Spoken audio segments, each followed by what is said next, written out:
दोस्तों, आज हम बात करेंगे फंक्शंस के बारे में। फंक्शन की डेफिनेशन के बारे में बात करेंगे। तो उसके दो तरीके से हम डेफिनेशन की बात करेंगे। एक तो फंक्शन एज अ रिलेशन, कि अगर कोई रिलेशन है तो उसको हम कब फंक्शन कहेंगे, और दूसरा फंक्शन एज अ करेस्पॉन्डेंस, मतलब कि जो हम आमतौर पे लिखते हैं कि एफ ए से बी में तो F X belongs to B, इस तरह से। तो सबसे पहले क्या करते हैं, फंक्शन एज अ रिलेशन। हम मान लेते हैं कि आर कोई रिलेशन है ए कॉमा बी पे, ठीक है। और रिलेशन की क्या डेफिनेशन है, आर हमारा सबसेट होगा ए क्रॉस बी का, बस रिलेशन की यही डेफिनेशन है। जहाँ पे ए और बी हमारे क्या है, नॉन एम्प्टी सेट्स हैं, और आर हमारा रिलेशन है। आर अगर ए क्रॉस बी का सबसेट है तो आर क्या है, रिलेशन है।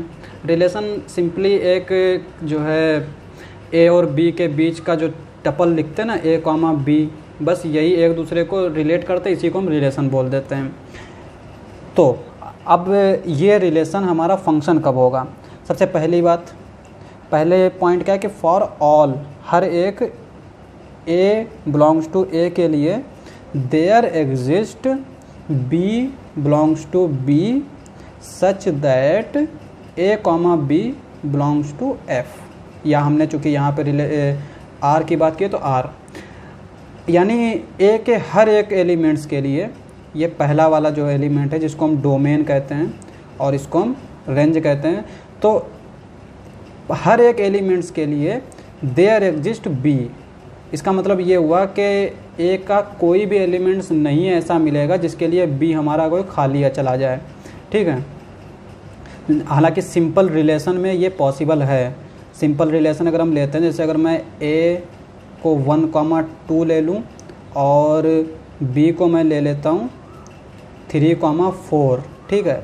और रिलेशन में कुछ इस तरह से ले लेता हूँ, रिलेशन यहाँ पे 2,3 ले लेता हूँ और 2,4 ले लेता हूँ। ये हमारा रिलेशन है, पर ये फंक्शन नहीं है, क्योंकि यहाँ पे हमने 1 को छोड़ दिया, यानी पहले वाले सेट में कोई भी एलिमेंट छूटना नहीं चाहिए, तभी यहाँ पे फॉर ऑल लिखा है।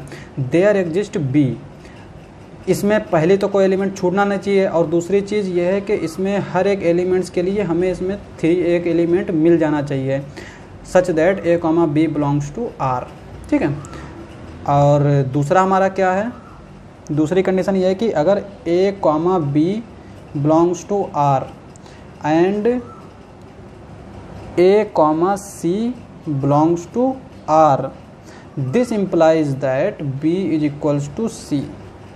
इसका मतलब ये हुआ कि पहला वाला जो सेट है उनके किसी भी एलिमेंट्स के लिए कोई भी, इसका कोई भी एलिमेंट दोबारा नहीं आएगा। जैसे यहाँ पे मैंने लिख लिया 2,3, 2,4, तो ये हमारा फंक्शन नहीं हो सकता, ये हमारा फंक्शन नहीं हो सकता। क्यों? क्योंकि यहाँ पे 2 का 3 से भी रिलेट कर रहा है और 2 4 के साथ भी रिलेट कर रहा है। और फंक्शन की सेकंड फंक्शन होने के लिए रिलेशन को क्या होना पड़ेगा कि अगर ए बी से रिलेट कर रहा है और ए सी से भी रिलेट कर रहा है तो बी और सी इक्वल होने चाहिए, यानी ये और ये इक्वल होने चाहिए। जबकि यहाँ पर देखिए 2 3 से रिलेट कर रहा है और 2 4 से रिलेट कर रहा है, पर 3 4 के इक्वल नहीं है। तो यह न तो ये पहली कंडीशन सेटिस्फाई कर रहा है और ना ही ये दूसरी कंडीशन सेटिस्फाई कर रहा है, तो ये हमारा रिलेशन नहीं हो सकता, पर ये हमारा फंक्शन है। अब देखिए यहाँ पर इसके साथ हम अगर एक फंक्शन बनाएं तो किस तरह से बना सकते हैं, आर अगर कोई रिलेशन ऐसा लें जो हमारा फंक्शन बन जाए तो वो कैसे बनाएंगे। देखिए जैसे यहाँ पे 1 का रिलेट हम करें 3 से, ठीक है, और 1 को हम रिलेट करें 4 से, तो ये तो हमारा पॉसिबल नहीं, चूँकि यहाँ पे दूसरी कंडीशन ये सेटिस्फाई नहीं करेगा। दूसरा हमारा क्या कंडीशन कर सकते हैं कि 2 रिलेट करेगा, 2 रिलेट कर जाएगा 3 या 4 दोनों में से किसी के साथ भी। हम 3 के साथ भी लिख दें तब भी कोई प्रॉब्लम नहीं है, तो हम लिख देते हैं 2,3। ये हमारा फंक्शन हो गया, ठीक है। फंक्शन अब आप देखिए पहली कंडीशन सेटिस्फाई कर रहा है कि ए का हर एक एलिमेंट के लिए बी एग्जिस्ट करना चाहिए। तो देखिए यहाँ पर हमने ए का कौन कौन सा एलिमेंट लिया, 1 भी लिया है और 2 भी लिया है। अब इसके लिए देखिए बी मिल गया, भले ही हमने सेम ले लिया, यहाँ पे बी के ऊपर कोई रिस्ट्रिक्शन नहीं है, आप चाहे कोई भी बी उठा सकते हैं, ठीक है।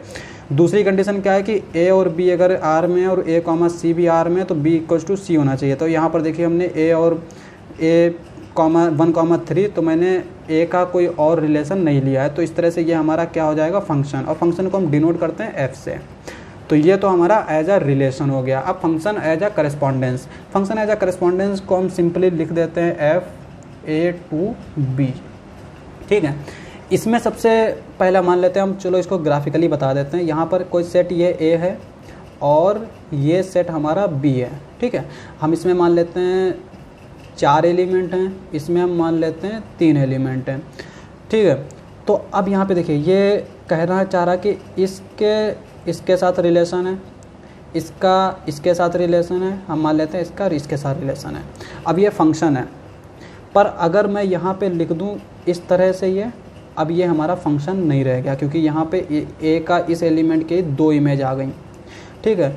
और दूसरी चीज़ ये है कि अगर मैं इसमें एक और एलिमेंट बढ़ा देता हूँ और इसको इस तरह से लिख देता हूँ, तब भी ये हमारा फंक्शन नहीं रहेगा, क्योंकि यहाँ पे एक एलिमेंट ऐसा बच रहा है जिसकी कोई इमेज नहीं है। तो करेस्पॉन्डेंस की अगर डेफिनेशन लिखें तो इसको हम एक ही पॉइंट में लिख सकते हैं डेफिनेशन इस तरह से, ऑल एलिमेंट्स ऑफ सेट ए, यानी ए का हर एक एलिमेंट्स, ऑल एलिमेंट्स मैंने लिख दिया, is associated to a unique element in set B, B के यूनिक एलिमेंट्स के साथ। अब यहाँ पे देखिए इसका पहली कंडीशन भी ये सेटिस्फाई नहीं कर रहा है, यहाँ पर लिखा है ऑल एलिमेंट्स ऑफ है, जबकि यहाँ पर मैंने ये एलिमेंट छोड़ दिया। दूसरी कंडीशन क्या है कि associate to a unique elements in set B.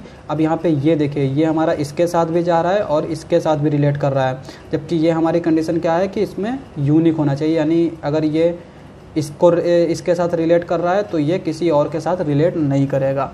तो फंक्शन की ये करेस्पॉन्डेंस डेफिनेशन हो गई। अब हम बात करेंगे कि अगर कोई फंक्शन एज अ रिलेशन लिखा है तो हम उसको फंक्शन एज अ करेस्पॉन्डेंस कैसे लिख सकते हैं, ठीक है। तो देखिए जैसे कोई फंक्शन हम ले लेते हैं f और वो इस तरह से है कि 1,1 2,3 3,5 4,7, ठीक है। इस तरह से हमने ये फंक्शन ले लिया जो कि रिलेशन के तौर पे, जहाँ पे ये हमारा जो फंक्शन किस पे डिफाइंड है, हम रियल नंबर r ले लेते हैं, ये हमारा r पे डिफाइंड है, ठीक है। जैसे यहाँ पे रिलेशन होता है ना तो वो किसी सेट पे ही होता है, उसमें चूंकि इसके अंदर जो एलिमेंट्स आते हैं वो उस सेट के होते हैं, तो हमने यहाँ पे r ले लिया।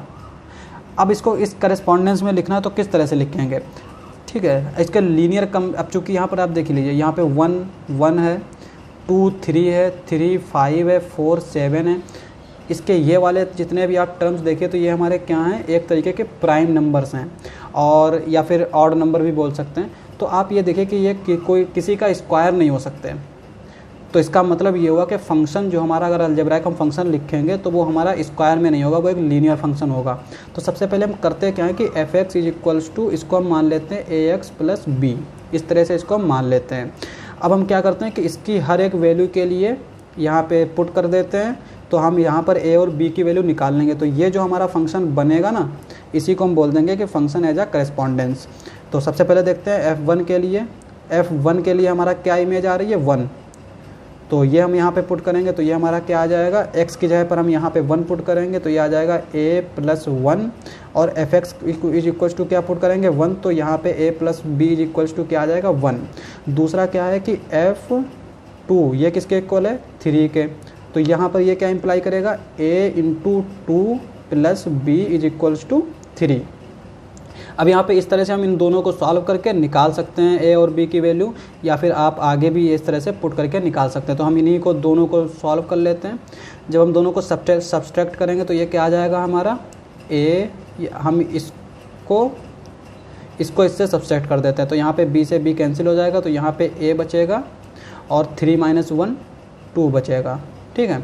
अब यहाँ पे मैं a की वैल्यू पुट कर देता हूँ, तो ये हमारा b किस तरह से आ जाएगा, 2 इधर जाएगा तो ये 1 - 2 आ जाएगा, तो ये -1, यानी b = -1। अब इनकी हम वैल्यू पुट कर देंगे तो हमारा फंक्शन किस तरह से आ जाएगा, f(x) = 2x - 1। तो अगर कोई फंक्शन एज अ रिलेशन लिखा है तो उसको आप इस तरह से भी लिख सकते हैं। तो आज के लिए बस इतना ही। आई होप आपको अच्छा लगा होगा।